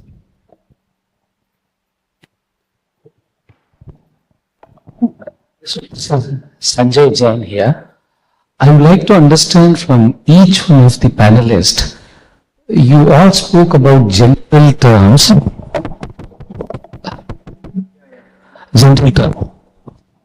So we have only 3 questions. When you say you wanted all panelists to answer your question, that will probably have to happen. We'll take with one panel, one question. How it is going to impact the nation as a whole? Because the government of India, given the current scenario in terms of positive impact, I'm not talking about negative, it is subject to the creativity of the person's mind to put application as a human being. the government point of view, how this AI is going to be positively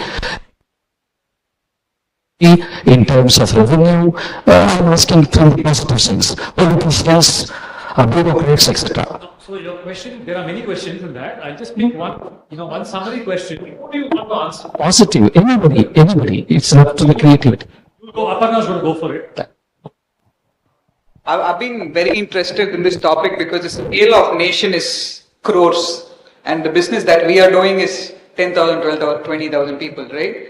When it comes to India, the biggest advantage or the biggest impact that it can have is at the grassroots. Today, we do not have human resources who can go to the ground, any small ground, to go and say, these are the financial things that you have access to. These are the seeds you can buy for certain things. Those things we don't have today.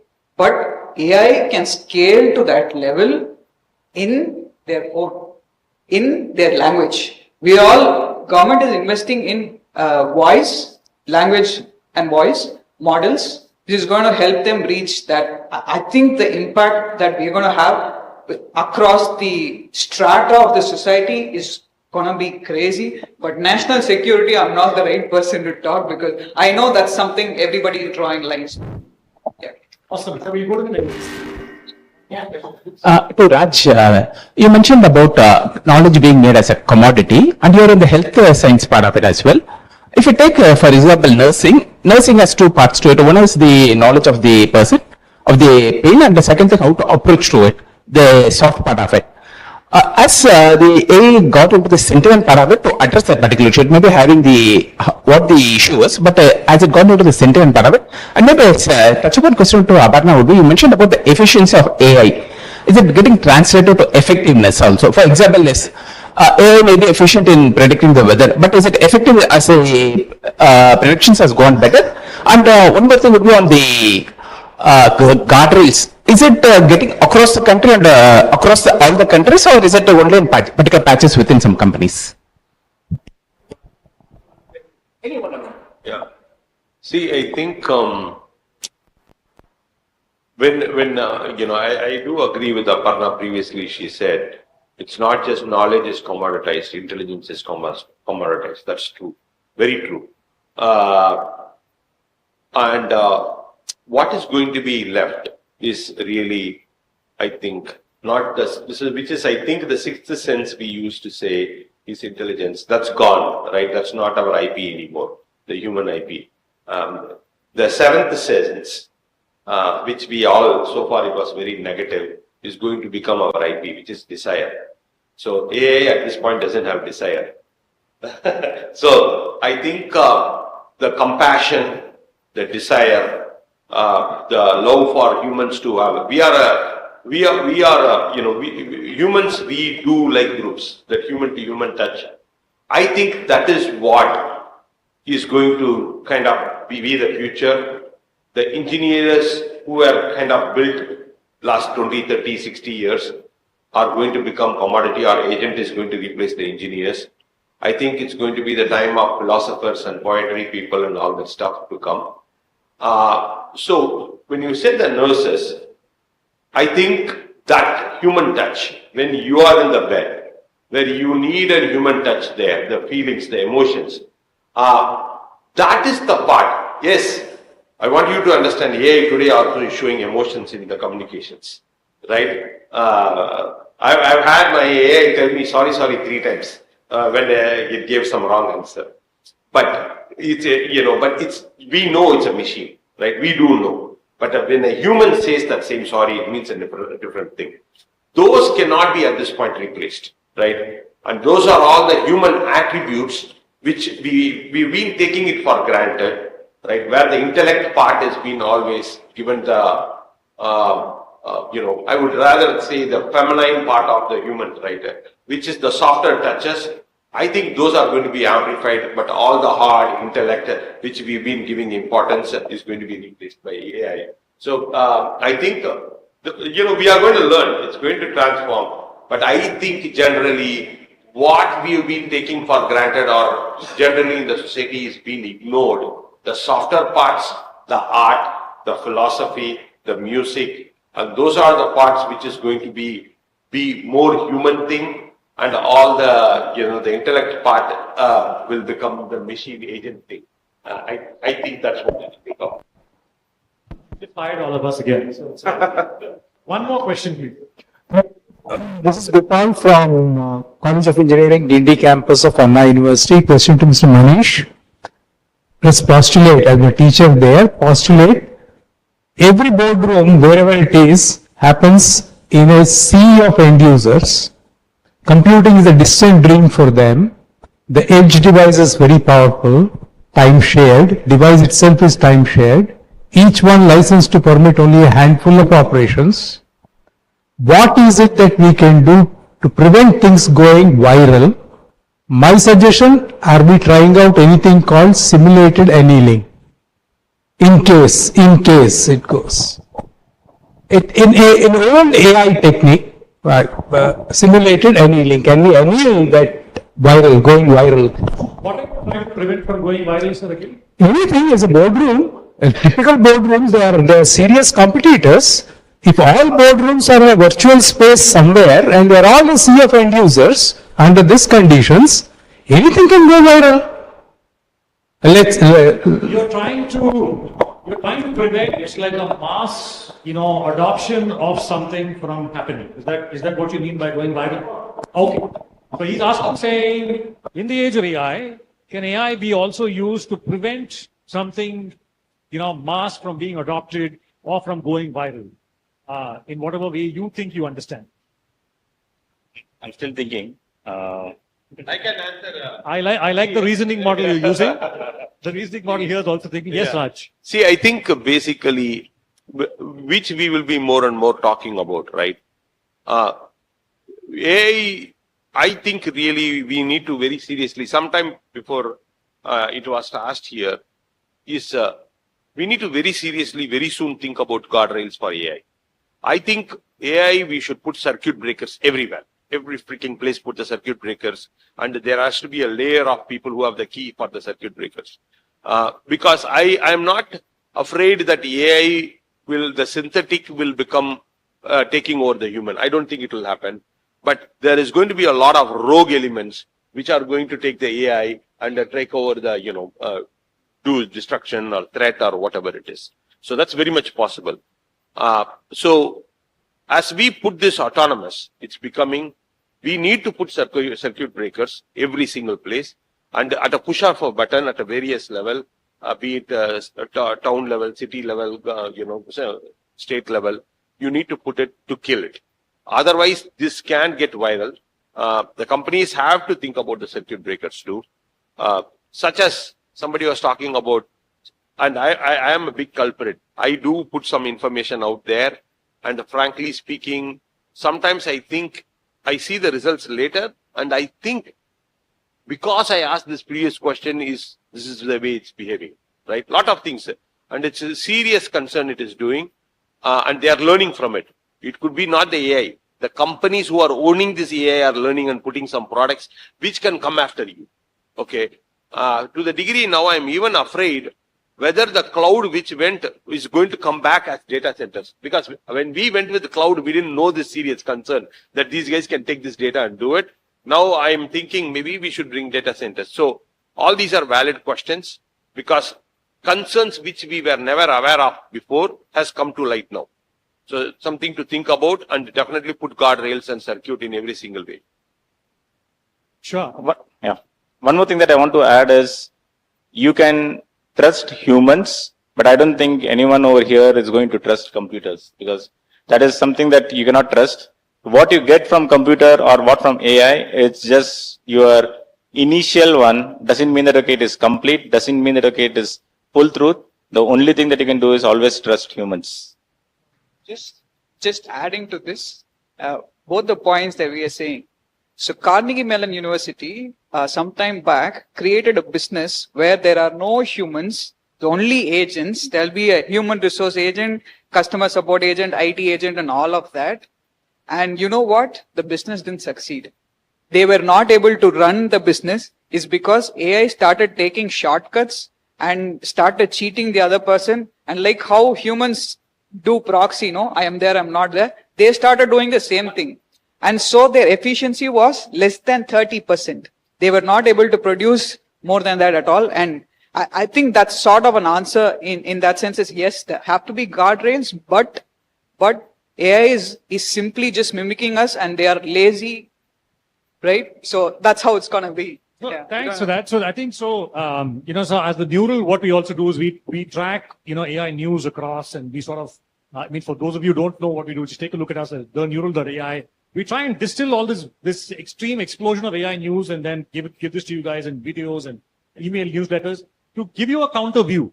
While you guys said that, AI should not be trusted, just last week, there was a company in the US where the founder made an AI agent the CEO of the company because he believed that it'll actually do better than what a human being would do, right? So there are both schools of thought, but at the end of the day, please remember this, right? AI by itself, it has memory. It has a bunch of algorithms that actually sequence supposed thoughts together and, bring it out as a reasoning model. And then it arrives at decisions. Now, who sequences all these things and who trains the AI? It's actually human beings at the end who are actually, putting all these together.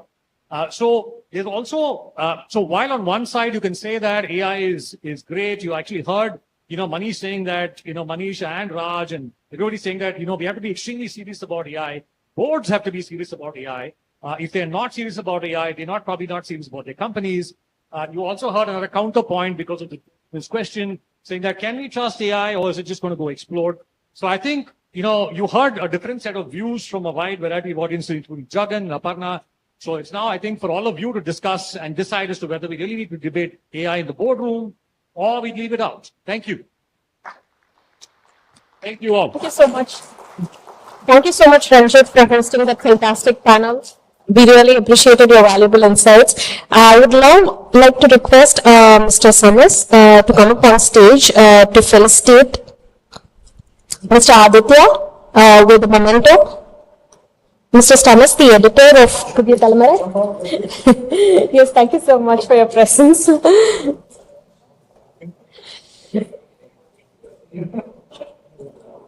Thank you so much, guests, for joining us this evening. Mr. Samas, if he's here, he's the editor of...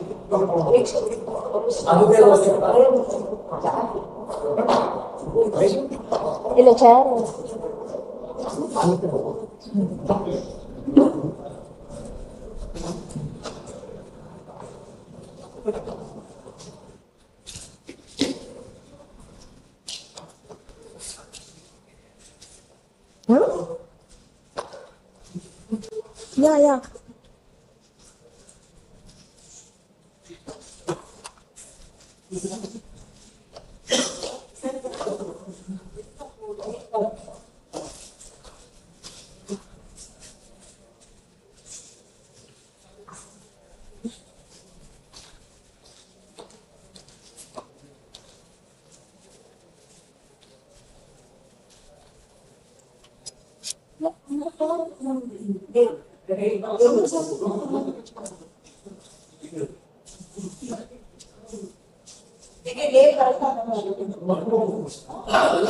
So now that our stage is all set, Mr. Samas,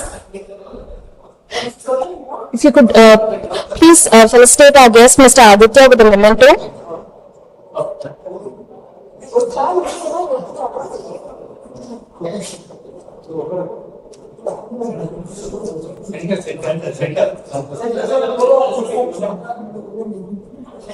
Mr. Summers is the editor of our sister concern, Puthiyathalaimurai TV, and he's with Mr. Aditya.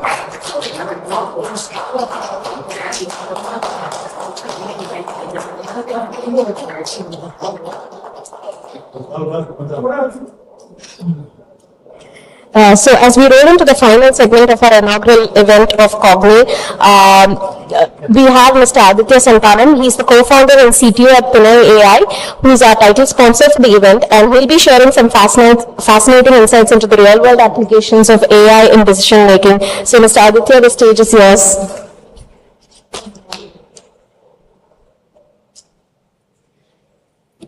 Hello everyone. Thank you so much, the Federal, and for this amazing opportunity. And it's such a pleasure to be here, and great conversations that we've had so far. So just to give you a quick idea about what Tunai AI is. So as Jagan mentioned in the last conversation, we're building something called a second brain, right? And we've had so much fun, seriously building Tunai, and we'd love to showcase a small video as well. But proud to say this, we want to be like forerunners building great agentic products and platforms from Chennai, from Tamil Nadu for the world. So this is something that we take, a great pride in delivering. And Tunai.ai, again, it basically brings in knowledge from different sources. So today we believe knowledge does not exist in one single area, right? So most of the knowledge that exists today is probably lying in your Teams, Zoom, and Google Meet, right? Rather than, the actual knowledge bases that you actually contain. Right, so in fact, Google Meet and Zoom or anywhere else, or in fact Slack or Discord probably has a lot more knowledge than any other platform today, right? So that is something that we are trying to solve. We are trying to bring in the knowledge together, provide workflows and agents on top of it, so you can automate or even run human in the loop for automating a lot of these tasks. And we are concentrating especially on support and sales to begin with, and we'd be happy to showcase a small demo here. And happy to answer any questions offline. Thank you.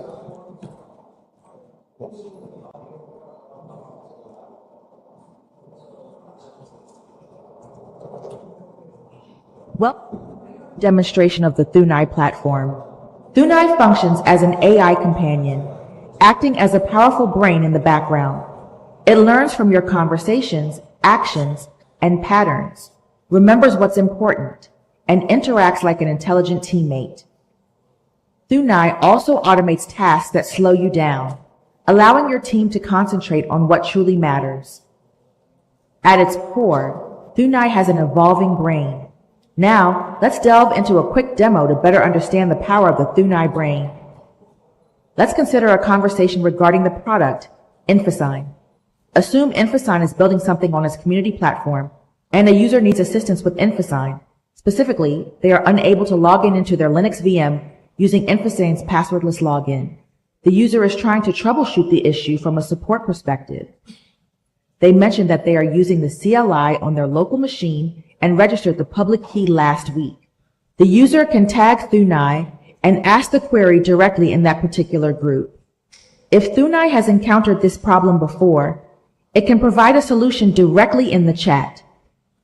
Let's assume that the issue of public key rotation isn't directly addressed.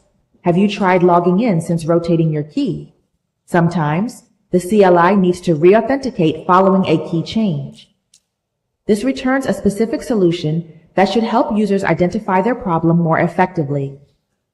Let's suggest a fix for the key rotation issue. Running this particular bash command should rectify the problem. Once this is done, we should receive a specific output. If the output indicates that it's inactive, the problem should be resolved. Users can also re-upload a key by running a command directly on the InfoSign CLI. Now, we wait for user confirmation to ensure the solution works. Perfect. The problem is resolved. Thanks to Tunai, we've managed to solve this issue. Moreover, Tunai is learning from this entire conversation. Now, let's move on to another scenario. The power of Tunai's brain is truly remarkable. It can learn from everyday issues and conversations, much like the one we just had. Tunai was able to successfully absorb the information from our recent Slack conversation, incorporating it seamlessly into its knowledge base. This is made possible due to Tunai's application integration capability.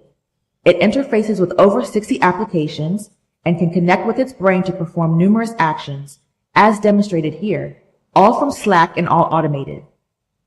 Isn't that impressive? We've seen how Tunai can effortlessly extract information from a Slack conversation and integrate it into its system. Now, let's explore how Tunai uses this information. Tunai applies this data across 3 distinct interfaces, or agents: chat, voice, and email. Each agent has access to Thunai's brain and an MCP portal. This portal can easily connect with all your workflows and enterprise applications. Now, let's examine an example of a Thunai voice agent. Hi. Hello, how can I help you today? So I tried rotating my key last night, and once I did that, ever since, whenever I try to log in into my InPaySign CLI using a passwordless authentication method, it throws an alert saying authentication failed. Please retry. I found some information that might help. After rotating your key, you might need to update your efficient CLI configuration with the new key. Also, ensure that the permissions for the new key are correctly set. Have you tried these steps? Or is this helpful? No, this was really helpful, but can you create a ticket so someone can help me out with this? I understand. Could you provide me your name, please? Yeah, name is Aditya. Could you provide me your email, please? Email is aditya@entrance.io. So that's aditya@entrance.io, correct? That's correct, yes. Okay, Aditya, let me quickly check if there are any similar issues already reported before we create a new one. I didn't find any existing issues that exactly match yours.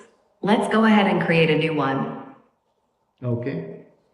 I've raised the issue for you. Your reference ID is Scrum-49. All right, sure. Thank you so much. You're welcome. Is there anything else?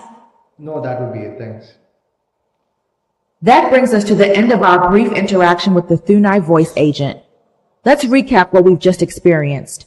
Thunai was able to provide specific information about key rotation, having learned from a previous Slack conversation.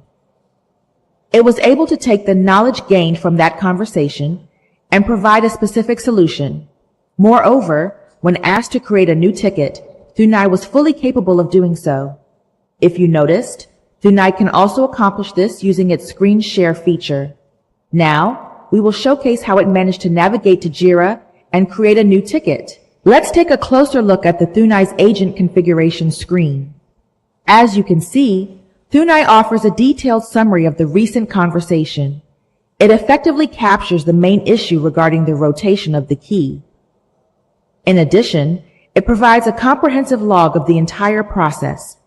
It was capable of checking the ticket, something the agent mentioned during the call.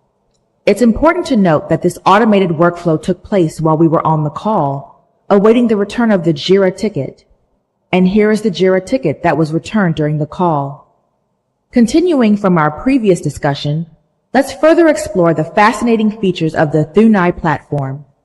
Imagine your contact center managing calls, either through human representatives or Thunai. The idea of achieving 100% quality control, QC, was once considered a far-fetched dream. Now, let's shift our focus to this dashboard. Here, you have the ability to effortlessly integrate Thunai from various sources, such as an S3 bucket, a blob, or any configuration. All your calls are uploaded here. Let's select one of the calls. This specific call offers an in-depth analysis of the call details, action items, and next steps in an easy-to-understand language. It also includes sentiment analysis and call score analysis. But why is 100% QC crucial? It's not about putting your current team under the microscope, but about identifying gaps in your support system, understanding customer needs, and comparing them with your deliverables.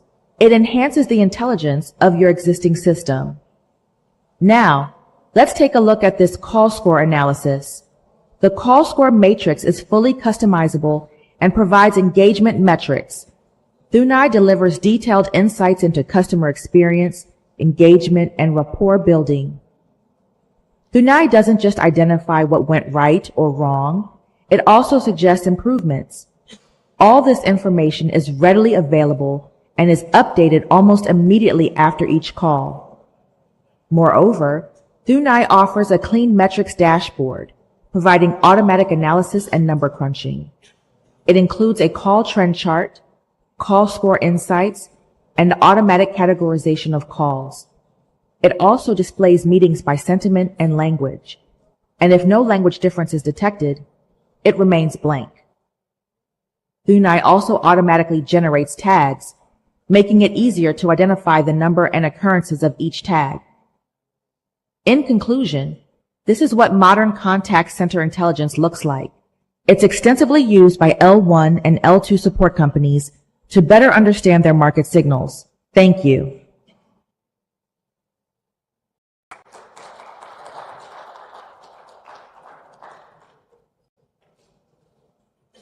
Yeah, thank you so much for watching this. So this, video that you just saw was primarily for L1 and L2.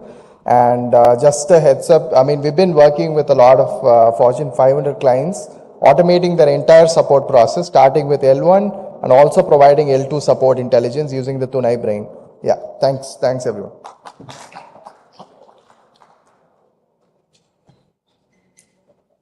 Thanks much, Aditya. That was quite fascinating to have a ringside view of what Thunai is doing in the AI space. Well, that's a wrap up for inaugural edition of COGNI. But do remember, ladies and gentlemen, this is just the beginning. There is more your way in the coming months. To formally conclude today's event, I would like to call upon our business manager, Mr. Johnson, to deliver the word of thanks.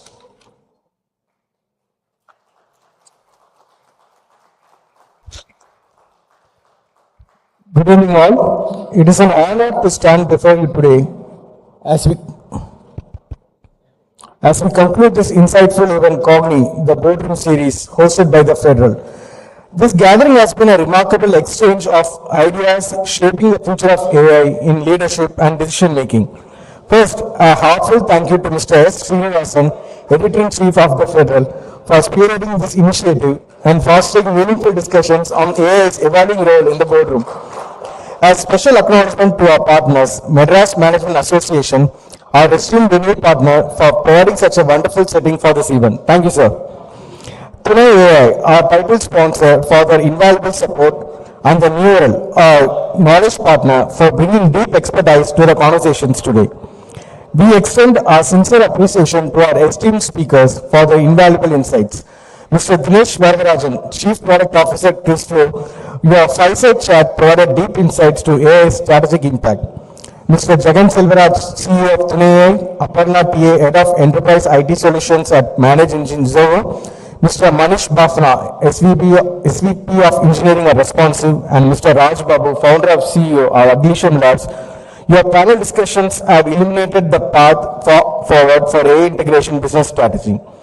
To our moderator, Mr. Ranjit, Founder of the Neural, his guidance ensured engaging and thought-provoking conversation throughout the event. Thank you, sir. A special appreciation to Mr. Aditya Sandhanam, co-founder of Chennai AI, for his lightning presentation showcasing real-world applications of AI in decision-making. We also acknowledge the dedicated team at the Federal for the seamless execution and meticulous planning, ensuring a smooth and impactful experience for all. We also thank our Puthiyathalaimurai team for seamless execution, technical setup, and dedicated camera crew for on-ground setup. Finally, to our esteemed audience, CXOs, strategists, and AI enthusiasts, your participation and engagement have made this event truly impactful. Let us take forward today our learnings and today continue shaping AI's role in leadership with responsibility and innovation. Thank you all, and we look forward to many more such interesting discussions in the future. Thank you.